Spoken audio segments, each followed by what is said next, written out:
Good morning. Happy Monday, February 3rd.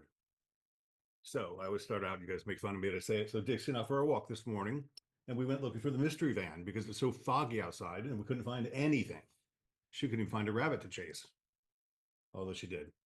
So very good. Happy Monday. Man, okay, let's talk about this first. I got a whole grab bag of things to talk about today, but man, am I impressed with January. I haven't seen final numbers yet, but just the energy and the enthusiasm that we had for January, a brand new year, awesome and amazing. Good morning, Jennifer. Um, so let's keep that going throughout February because what's happening in the marketplace, everything I'm reading is good.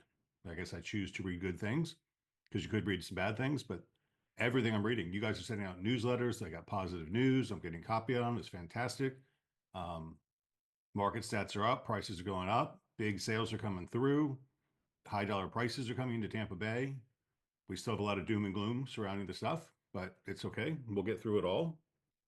And we're going to talk about some of those impacts today. Okay, first topic, and I really have a grab bag of things today. So sit back, have a cup of coffee, and relax. What does a foreclosure do? Okay, I'm going to start talking more and more about this because we're going to start seeing more and more. I'm seeing you guys are writing offers on short sales. You guys are writing offers on foreclosures. And you're talking to customers that are getting in trouble for whatever reason, job loss, divorce, whatever the problems are, over leveraging, hurricanes, storm damage, lack of insurance. I mean, all these problems, mortgages don't go away. So when they start missing payments, here's the way it works. I want you to be articulate on this. Once they miss 3 payments, the servicer is not allowed to let them catch up. They got to catch all 3 payments up, or they get filed what's called a lis pendens, which puts them on notice of foreclosure. And so that is going to proceed to foreclosure until they make all 3 payments and bring it back to current, or else it's going to foreclosure. That's a bad situation to be in. So the worst thing a person can do is put their head in the sand and wait for a solution, right? Fortunately, in our market, a lot of people still have equity in their homes. Is that an upswing? I'm sorry about that. A lot of people still have equity in their homes, right? So if they get with a real estate professional now, we can sell the house, maybe for not as much as they want, but we'll get them out of it. Because what happens when a foreclosure happens? First of all, hi baby, their credit tanks for 7 years. What's dependent on your credit rating? The car you get to buy, the apartment you get to lease, the insurance you get on your car. All these things are affected by buying another car, buying another home. They're going to be basically renting for the next 7 years if they don't pay attention to the foreclosure notice. And that's just a shame. So the solution to that is a short sale, right? And short sales, I'm reading these emails from you guys now. Well, yeah, we submitted to the server 2 weeks ago. We expect to answer any day now. I wish that were the case. It's just not. Short sales, we've had them take 3-4 years to get through. Okay, because here's what happens. A lender, a loan officer that you're working with writes a loan through, who am I with? New Res Mortgage. So New Res Mortgage is my mortgage holder. And they sell my loan to a servicer, and the servicer collects my monthly payments and sends them a check every month, right? The servicer does not have the power to make all the decisions. So all they do is collect money, send it to the lender. Okay. So when the short sale happens, we go, and there's something called a short sale addendum. We'll do more training on this. The short sale addendum says this offer is subject to third-party approval, which means the lender. Because let's say we owe $350 on it and we've got an offer at $320. The seller can accept that offer at $320, but then what do they have to do? They have to close on it at $320, and they can't satisfy their mortgage, so they better not sign that contract. But they can sign that contract with a short sale addendum that says it's subject to third-party approval. Then there's a whole bunch of paperwork that has to be submitted to the third-party approval person, and they sit on it. And banks generally have a loan committee meeting once a month, and they have their own issues to go through. And this is not a top priority to them because the longer it sits, the closer they get to foreclosure. And if the house has equity, they'd rather foreclose than take a short sale. So asking for a short sale in today's market is not going to be really easy, but it's happening. So the question came across my desk. I'm writing a short sale offer, and they want the earnest money deposit. Yeah, because the earnest money deposit shows a good faith that you're a serious buyer. Now, knowing that it's going to take 3, 4, 5, 6 months to a year to get the offer accepted, You don't want to tie up a whole bunch of cash. But yes, the answer is an earnest money deposit is required with a short sale offer. You could theoretically write it earnest money due upon third party approval, but the offer is not going to be very strong. Right? I wouldn't suggest doing that. Put at least a couple $1,000s down as an earnest money deposit with your short sale offer, subject to third party approval, and then give yourself 90 days. And if they don't accept in 90 days, tell the buyer we should probably move on and find another property. Right. And in the meantime, go find another property because you're not obligated. You can walk away anytime you want. So just know these things are happening in the marketplace now, and I want you to be prepared. So if you have questions, reach out and I'll help you with any of that stuff. Number one in the grab bag. Number two. So we talked about what foreclosures do. We talked about a short sale EMD, and yes, you do need it.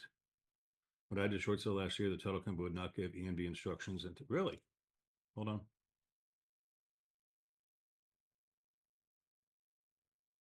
Wow, that's unusual because that's what a title company.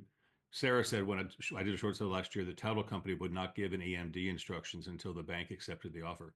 That is not according to the Real Estate Commission law. So they made up their own rules in that case. Yes, even utilities are dependent on your predecessor. Perfect. All right. Okay.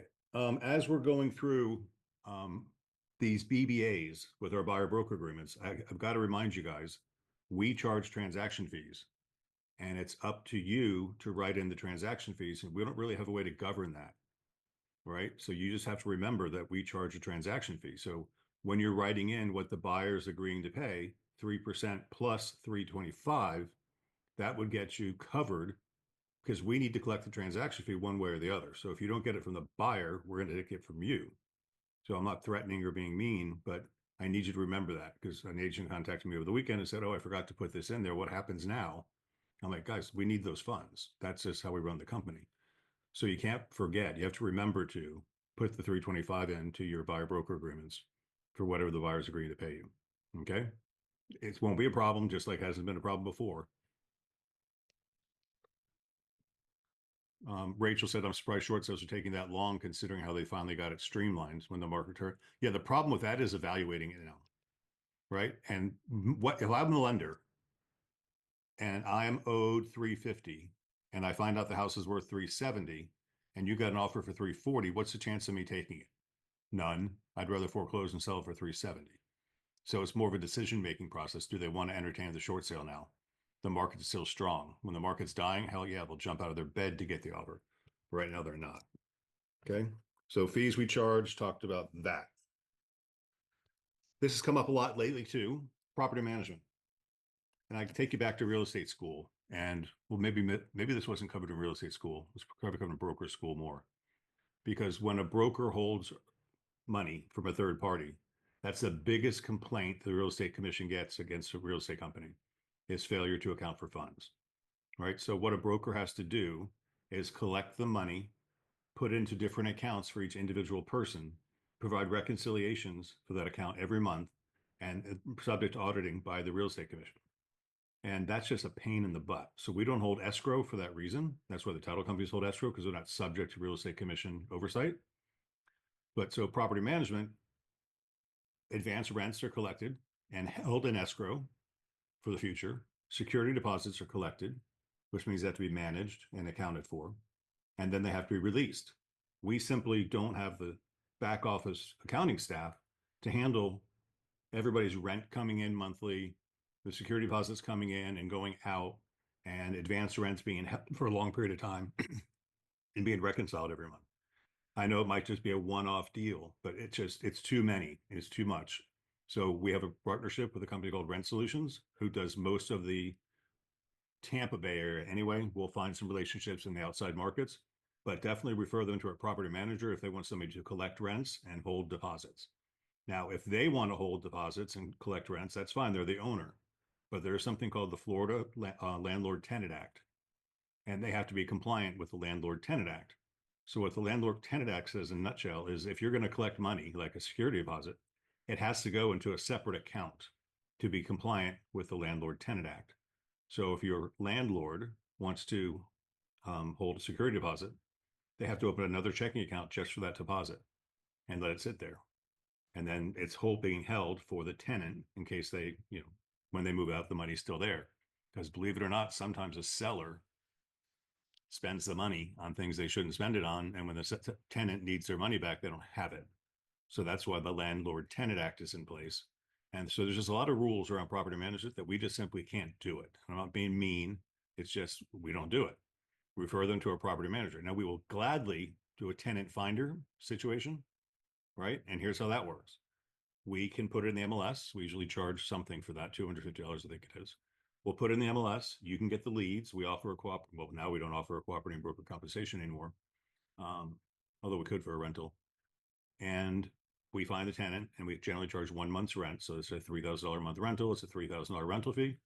Better than a sharp stick in the eye, right? Not a bad amount of money for doing a rental, right? So what would happen then is we would write the lease with the tenant paying the deposit and the first month's rent directly to the landlord. And then the landlord has a listing contract with us that they agree to pay us our 1 month's rent at time of occupancy. Okay. So that makes it really simple. The money just flows to the seller pays us, or the owner pays us. It is a big liability, and it has to be in Florida because there's so many transient people coming in and out. It's a mess. So we don't want to be a part of that. So I'm not being tough. I'm just telling you why we're not doing things. So I hope you guys are paying attention to that. Jessica talked about this, I think, last week, and I wanted to tap on it because, well, two things. I'm going to jump over here for a second. I'm not going to share my screen, but I had a conversation with an agent this weekend, and here's how it went. Hi, we're going to list our house with Billy Bob, who has no name in town. He has a 1% list program. Do you have that? Would rather have you do it if it's worth it for you. And so our agent writes back and says, good morning. I wish we could, but we offer full service and do a lot of marketing. So our fee is 2.5%. I would say 3. Not sure how anyone can provide a Zillow showcase video, postcard, social media boosting, and all the work that I can do and be present at every showing for 1%. This market is definitely different. More supply and demand. So less is not more. We have 7 active listings and 3, and she's talking about the market stats in her neighborhood. And then she writes me and says, here we go with this BS. This is one of our neighbors. Okay. And then I suggested a little more direct. I don't wish I could because it'd be a disservice to you. What most important is your net proceeds and the level of representation and experience you receive. Unfortunately, there's an inverse relationship between discounted commission and a higher net proceeds, mostly because the good agents, quote unquote, don't reduce their fees. 2.5% is already a discount from the 3% our brokerage request. By the way, never mind. So that's it. So my point here is, and Chris has been talking about this, don't roll over. Just because somebody says somebody else will do it for 1%, what is it, right? And as I'm watching YouTube videos on different things, whatever I'm interested in pops up on the side. So a lot of real estate stuff pops up there. And I'm reading I'm not actually listening to it because I don't want to cloud my head with it, but I'm seeing headlines that say commissions are coming down. All this negative crap about commissions are coming down, when in fact, our commissions are going up, right? Because now we're getting 3% from our sellers in most cases, and we're getting 3% from our buyers. Dixie, what are you doing? And we're getting 3% for buyers in many cases. Sometimes we reduce down, right? So all the stuff the media is putting out there, and if I'm on YouTube and I see commissions are going down and I'm a consumer and I'm going to list my house, wouldn't it be reasonable for me to think that consumers are going down? Chris said there's a reason you'd rather have me do it than a 1% company do it. And that comes with a cost. So there's a reason Burns Steakhouse sells $100 steaks and McDonald's sells $99 cheeseburgers. Do they still do that? Yes. So we have to start defending ourselves now. And we'll go over more objection handlers on how to do this. But standing up for value, it makes, I was talking to a friend of mine the other day, and it's almost $1,000 in upfront cash to properly service a listing today. That's a lot of money to invest in an asset that may or may not sell, that you may or may not get repaid for. So it's a big gamble for you to take these things, and you're taking it on the come. So it's really important. You want Tiffany at Walmart? Yes, these are puns, right? But I think we need to back them up with, some real facts. So that takes me to this, and this is really impressive. So I wrote down, how well do you know your market metrics? And if you don't have your numbers, use ours, because ours are damn good. We have the highest list price to sales price ratio of any Century 21 in the country. Let me say that again. We have the highest list price to sales price ratio of any Century 21 office in the country. What's a list price to sales price ratio? If we list it for $399, we sell it as close to $399, closer to $399 than anybody else in the nation does.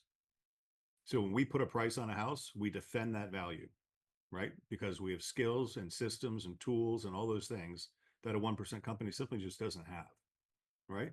So if we're at 98.6% list price to sale price, and a 1% company's at 96% list price to sales price, that's 2.5%. 2.5% of $400,000 is $9,000. So they're saving some commission, but they're losing $9,000 on their asking price. And if they're losing $9,000 on their asking price, what else are they missing out on? Any negotiation facts we should be considering? You know, inspection periods, escrow deposits, negotiating repairs, all the things that we teach you to really stand up for to get our value can be lost in other negotiations too. And that's what you get. Chris says, I automatically allocate about $1,000 towards every listing. Yeah, that's a big deal. It means we price it right and we negotiate the price and keep money in their pocket. Exactly. $1,000. And it's okay to ask the seller to chip in for that. If you're new and you don't have the money, if they're friends, you know, they could advance you the cash. So be for that. So number one, your list price to sale price ratio. If you don't know it, ask us. We just pulled stats for the company the other day. Average days on market. The world is saying average days on market is going up. I just read Joe Brown sent me a report this morning in 33609. And this is important because the stats in 33609 are very different than the stats in 33573. So be careful what you're looking at and what you're quoting. So in 33569, the days on market was 36 days last year. It's 45 days now. Not a big deal, but still more. It's a month and a half versus just barely over a month. So what's your average days on market? We can show you how to do that too. In the market, for you to know, and this is not necessarily for the customers, but for you to know how many agents have listings. Not how many listings are there. How many agents have listings in that market, right? Because when you're selling your listing, treat your fellow agents as an asset, as a tool. And you can reach out to them and tell about your listing. You can learn about their listings. And because when somebody calls on yours, you can tell theirs, and somebody calls on theirs, they can know yours. It's just called marketing, right? Getting out there and talking to people, right? And then know how many agents who sold listings. That's a big different number, right? We've been talking lately about expired listings and how the second agent is more successful selling the listing than the first, because the first probably bought it on price and the second one came in with level of reality. Okay. So number of agents who sold listings, that's going to be your competition. And if as you start specializing in an area and you win, it'll be very, very powerful. I wanted a listing, the seller wanted a 2-2. I explained to always get 3-3, gave them all the reasons why. We settled on 3 for the listing agent. And that's perfect, Colleen. That's exactly what I want, right? I'm sorry. I would love to protect the buyer's agent. That's not our job anymore. Our job is to represent the seller and the fee that we charge the seller. That's what our job is now, after the NAR settlement. The buyer's agent can negotiate for their own fee. Now, so your seller is going to pay us 3, good job, and they're going to offer 2. That's very considerate. An agent I talked to this weekend is so excited. It's a very expensive house, and they're offering 2. And she's going to accept the 2. She's not going to ask for anything more because it's $2.5 million. That's $50,000. That makes your week, right? So, and some buyers might not ask for more than that. But if my buyer broker agreement says 3% and the seller is only offering 1, don't be surprised if I come in and ask your seller to pay my buyer's agent an extra 1%. It's a $27,000 difference in that, or $25,000 difference in that example. But is the seller going to lose a deal on a $2.5 million house over 25 grand? I don't think so. So don't worry so much about defending the buyer side right now. Worry about defending your side now. The buyers will fight for their own commission if they're strong enough to do it. If not, your seller's going to win by paying a lesser commission. Okay. Yes, that's 100% fine, Colleen. Great job. And then just knowing who's dominant in the area and not to be afraid of them, but to utilize them. Right? Hey, I've got you. If you got all those listings, you must get some buyers. I've got this listing. I want to share it with you. Please share your stuff with me. And that's my point I wanted to make on that. So how well do you know your market metrics is something I think we have to start working on going into a more competitive season in 2025. We talked about commission pressure before I did that. Oh, okay. Write this one down and put it on your to-do list, please. Okay. Somebody chat in with me. Give me 3 benefits of homestead exemption. Come on, we should have 3 right off the top of your head. I'll wait a little bit. Lower taxes. Well, yes, it does. You get a $50,000 tax break on all the taxable values except for schools. 3% cap. That's perfect. Thank you, sir. Protection from suit. Yes. Portability. Yes. Cap on value assessment. That's it. Those are the 3, right? So that's really important. But let's understand how this works. Status of the property on January 1. So if you own it on January 1 of 2025, then you can claim exemption, homestead exemption in 2025. But what do you have to do? And this is where it gets really important. You have to make application. It's an automatic acceptance to the application, but you have to make application by the end of March. So at the end of March, you have to go to the county tax assessor and fill out the homestead exemption form, and that will put a homestead exemption on your property. Now, if you close on January 2nd, you didn't own it on January 1st. Is it the end of February? I thought it was the end of March. Chris is saying the end of February. I'll go with Chris. So if you bought it on January 2nd, you didn't own it on January 1st, so you can't claim exemption this year. So what do you got to do? Remember to do it next year. So here's the golden nugget for you guys. Call all of your past clients. I think I told you the nurse that I walk with in the morning. They moved here. They're retired. He's a Navy SEAL. Super cool people. They bought their house for $630,000. It's now worth about $1.1 million. They forgot to homestead it. Their agent didn't tell them. Their loan officer didn't tell them. Their title company didn't tell them. None of them were us. And for 3 years, they did not have homestead exemption. And then I finally started walking. I met her in the morning. We were talking about the benefits of real estate. And she was, so they finally filed. But their assessed value is almost $1 million, where it would have been probably $500,000 or $600,000 before. So their taxes are almost double what they would have been. Kalani says March 1st. Did you Google that? Thank you. March 1st is the deadline. So end of February, March. So we'll compromise. Anyway, now is a good time to do it. Here's the point. So if you have the ability or the drive, I would call every one of your customers and just check in and say, hey, by the way, have you filed for homestead exemption? Yes, Carla, there's also other exemptions. There's a widower's exemption and there's an eyesight exemption that they can get discounts on their taxes for. And that's just nice stuff to know, right? So if we called every one of our customers, say, hey, just checking in. And if you ask the customer, what are the benefits of homestead exemption? How many think they could answer that question? And disabled vets, correct? Rachel says exemptions have to be filed between January 1st and March 1st. So we've got 1 extra month. We wasted a whole month already. But what a thing to do to bring value to your customers and your friends, for that matter, that you own homes. Do you have homestead exemption? Because a lot of people don't know to do that. And it's really a shame. So I think that's something that's really important. Now, what you could do is make a video of this, post it to your social media, which would be a very nice thing to do. Talk about the 3 benefits and the filing deadlines we just covered here. That'd be what? A 1-minute video? Not even? That'd be a great thing to put socially. And then you could turn it to YouTube like Jimmy showed you last week. You could turn it into a YouTube video. You could post it on your page and you could send out a link directly to your past clients or through Moxie. Or you can pick up the telephone, which I prefer to do, and say, hey, Joe, I haven't talked to you in a while. What's going on? What do you think about the real estate market? By the way, I'm calling all of my customers right now to make sure they filed for homestead exemption. Do you know that you've done that or not? Or if you have time, what else could you do?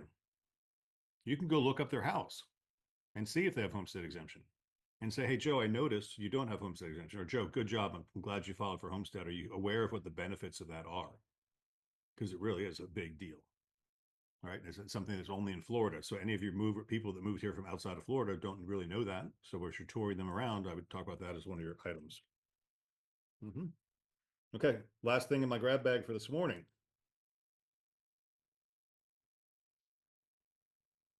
A little sensitive. My opinion, the agents that are doing business now are better than the agents in the past because business is tighter. People are getting more choosy. It's more presentation based. It's more success based. So you're not going to be pulling the wool over somebody's eyes too easily, right? So I got into a discussion with an agent yesterday. They were being pissy because the listing agent won't accept their offer, or the listing agent won't advise the seller to accept their offer. It's a brand new house. Yeah, India explains it at closing to the file and where to get their warranty deed and all that type of stuff. Yeah, Paramount does that all the time. So the listing agent is not advising the seller sign the contract. The house hit the market on one day. They got a full price offer with a 15-day inspection period. And it's an as-is contract. So what does an as-is contract give them for 15 days? Be honest, the right to tie it up. They tied it up for 15 days. They can walk away anytime they want with no penalty, no pain, no gain, no nothing to the buyer, and the seller's stuck being off market for 15 days, right? So 15 days, that's it. Then, and the reason the listing agent won't accept it, well, the listing agent actually would accept 15 days, which is troublesome to me because I would not accept that. But it also was a sight unseen house. So the buyer's from out of state. He's been watching the market very closely. It hit the market. Zillow alerted him that it hit the market. He called our agent and said, write it up. So we wrote it up and they wanted acceptance today. And they're like, no, you haven't even seen the house yet. I'm not taking it off the market for you if you haven't even seen it yet. So, and they got all mad, fighting back and forth. And the agent was being defensive, saying the buyer's such a pain in the butt. They want it now. And I said, well, they can't have it now. And I don't blame them. I wouldn't give it to them now either. So lo and behold, guess what's going to happen? The buyer bought a ticket yesterday, flew in last night, and they're looking at the house now. Right? So my point there is honest negotiation and what's fair, right? Come on, if you're dealing with a smart agent now, the smart agent is going to know I'm not going to take a sign unseen offer for the 15-day tie-up period because all you're going to do is tie me up. I'm not going to do that to my seller, right? So if you're going to try to get away with stuff like that, understand it's probably not going to be accepted these days if you're dealing with a good agent on the other end. Yeah, of course, you could do a FaceTime tour, all that stuff. I mean, in this case, and this pissed me off too, this particular seller put the house on the market day one yesterday and would not allow showings because the buyer brother was in town yesterday and wanted to look at it, but the seller wouldn't allow him in. I'm like, why would you put your house on the market and then not have it open? That should be like the hoo la la, this is the time to see the house the first day that it's on the market. So anyway, so honest negotiation and what's fair was my topic. Because if you're going in trying to take advantage of people, I think you're going to lose reputation, number one, and you're not going to get your offers accepted. Because I think the better agents are the ones that are having the listings right now. So that's your real life real estate Monday for today. I hope you got a couple nuggets out of that. And please take advantage of the homestead exemption. Be a rock star. I bet there's at least one or two people that you can save them a fortune from now until the end of their ownership term of that house. And once they have that house for years, they can move that homestead to their next house too. It's a huge benefit. So please take advantage of that. And happy Monday. And we're going to plan you. You're welcome. Thank you, Sandy. We're going to plan a very good sales meeting for you tomorrow. So good job. Thanks, everybody. Happy Monday.